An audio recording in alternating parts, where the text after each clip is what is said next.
আলুর চপের রেসিপি। এটা তো প্রতি ঘরে ইফতারের হিট আইটেম, তাই না? চলেন তাহলে প্রথম রেসিপিটা দেখিয়ে দিই। হবে আলুগুলো আমি একটু বড় সাইজ নিয়েছি, আর আলুটা সিদ্ধ করার সময় কিছু টিপস ফলো করতে হবে। সেটা হচ্ছে, আলু যখন সিদ্ধ করবেন, আপনারা কখনোই আলু মাছ থেকে কেটে তারপরে সিদ্ধ করবেন না, আস্ত আলু সিদ্ধ করবেন। সিদ্ধ করার পরে হাঁড়িতে যদি পানি থেকে যায়, সেটাকে ছেঁকে ফেলে দিয়ে আলুটাকে 5-6 মিনিটের জন্য একটু খোলা বাতাসে রেখে দিবেন। এতে করে আলুর বাইরে যদি অতিরিক্ত পানি থাকে সেটা শুকিয়ে যাবে। এরপরে আলুটাকে ছিলে নিবেন। ছেলার সময় কোনো রকম পানি দিয়ে তারপরে আলু ছিলবেন না, আলুটাকে শুকনোই ছেলার চেষ্টা করবেন। এরপরে আলুটাকে ভর্তা করে নিতে হবে, আর অবশ্যই কোনো দানা না থাকে সেভাবে মসৃণ করে ভর্তা করবেন। এবার দিয়ে দিচ্ছি কাঁচামরিচ কুচি, এটা স্বাদ অনুযায়ী। সেই সাথে দিচ্ছি এখানে নুডলসের মশলা প্রায় 1.5 টেবিল চামচ। নুডলসের মশলা না থাকলে আপনারা ম্যাজিক মশলাও ব্যবহার করতে পারবেন।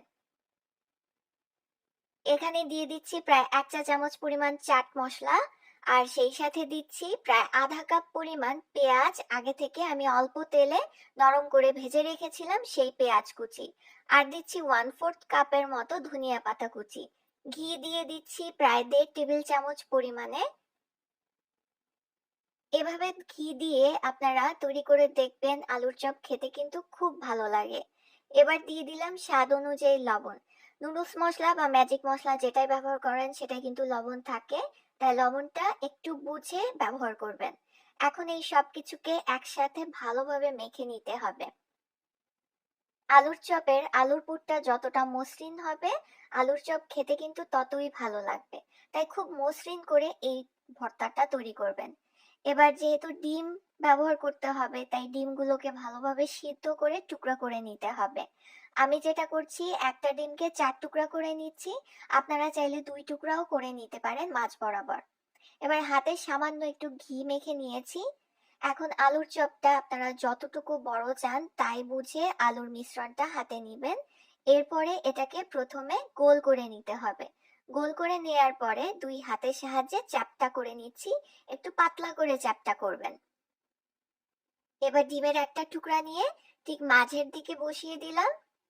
এখন চারিপাশ থেকে আলুর মিশ্রণটা দিয়ে ডিমটাকে ঢেকে দিচ্ছি। এবার গোল করে তারপরে আমি হাত দিয়ে চেপে ঠিক এভাবে মসৃণ করে চ্যাপ্টা করে নিচ্ছি। অবশ্যই এটাকে মসৃণ করে তৈরি করবেন যেন কোনো ফাটল না থাকে। আপনারা চাইলে এটাকে ওভাল শেপও দিতে পারেন, তবে আমি এরকম টিকিয়ে শেপ করে বানিয়ে নিয়েছি। এবার আমি এখানে দুটো ডিম আগে থেকেই ফেটে রেখেছি।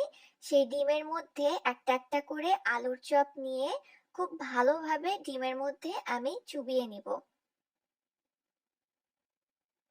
এই পর্যায়ে অবশ্যই কাঁটা চামচ ব্যবহার করবেন, এতে করে যদি কোনো অতিরিক্ত ডিমের অংশ চপের মধ্যে লেগে থাকে তাহলে সেটা পড়ে যাবে। এখন ভালোভাবে ছেঁকে তুলে আমি যেটা করছি, ব্রেড ক্রাম্বের মধ্যে ঘুরিয়ে নিচ্ছি। আপনারা টোস্ট বিস্কুটের গুঁড়াও ব্যবহার করতে পারেন। খুব ভালোভাবে এই কোটিংটা দিতে হবে যেন কোনো অংশ আলুর চপের ফাঁকা না থেকে যায়। যদি ফাঁকা থেকে যায় তাহলে যেটা হবে, আপনি যখন তেলে ভাজবেন এক সাইড থেকে এটা কিন্তু খুলে আসবে। ঠিক এভাবে ঘুরিয়ে ঘুরিয়ে একটু চেপে চেপে তারপরে চপটার চারিপাশে ব্রেড ক্রাম্বটা লাগিয়ে নিতে হবে। এবার যেটা করতে হবে, অতিরিক্ত যে অংশ সেই অংশটাকে ঝেড়ে সরিয়ে ফেলতে হবে।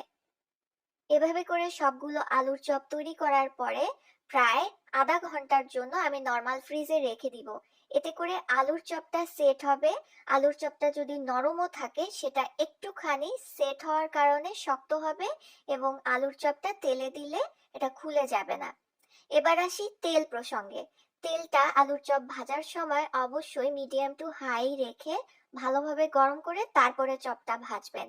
চপ যখন দিবেন একসাথে অনেকগুলো চপ ভাজবেন না, এতে করে একটা আরেকটার ধাক্কা লেগেও কিন্তু খুলে বা ফেটে যেতে পারে।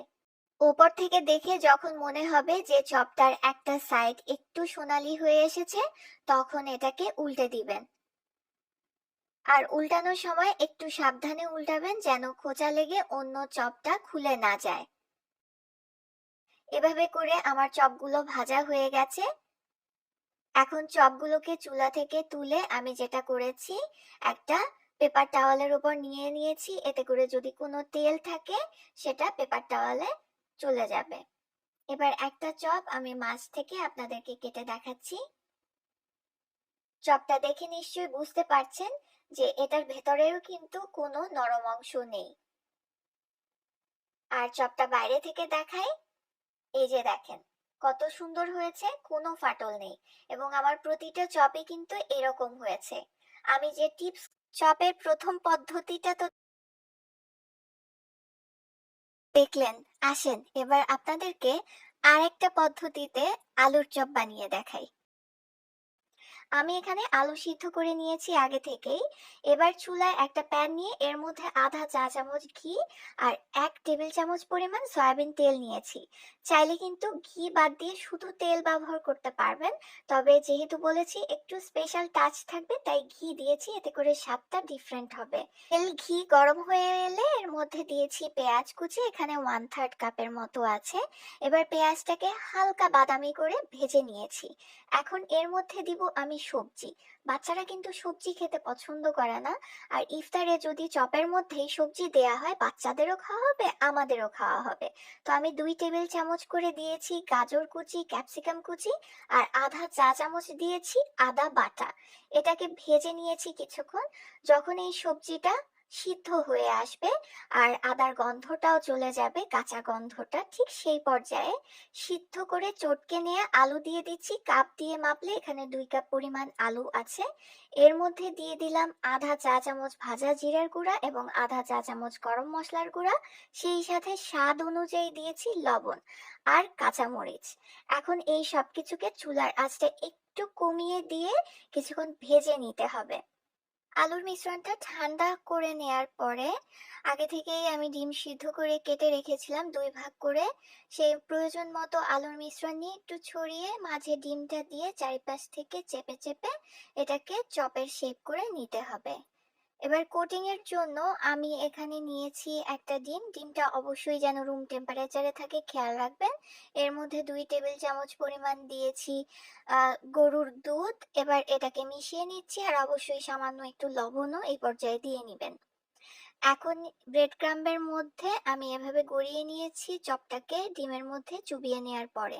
খেয়াল রাখবেন চারিপাশে যেন সুন্দরভাবে ব্রেড ক্রাম্ব দিয়ে কোটিং হয়ে যায়। এখন গরম তেলে এই চপগুলোকে ভেজে নিচ্ছি। আর কিভাবে চপ ভাজতে হবে সেটা টিপস কিন্তু এর আগের যে রেসিপিটা আমি শেয়ার করলাম চপের, সেখানেই শেয়ার করেছি। সেই প্রতিটা টিপস ফলো করে যদি চপগুলো ভাজেন তাহলে দেখবেন কোনো দিক থেকে চপ ফাটবে না এবং সুন্দরভাবে মসৃণ করে ভাজা হবে চপটা। দেখে নিশ্চয়ই বুঝতে পারছেন কত পারফেক্টলি ভাজা হয়েছে। একটু ভেতরটা দেখেন, দেখতে কত ইয়ামি হয়েছে। এবারে রমজানের ইফতারে এই দুটো রেসিপির কোনটা ট্রাই করবেন বলেন তো? যেটাই ট্রাই করেন অবশ্যই আমাকে জানাবেন। আজ তাহলে বিদায় নিচ্ছি, ভালো থাকবেন সবাই, আল্লাহ হাফেজ।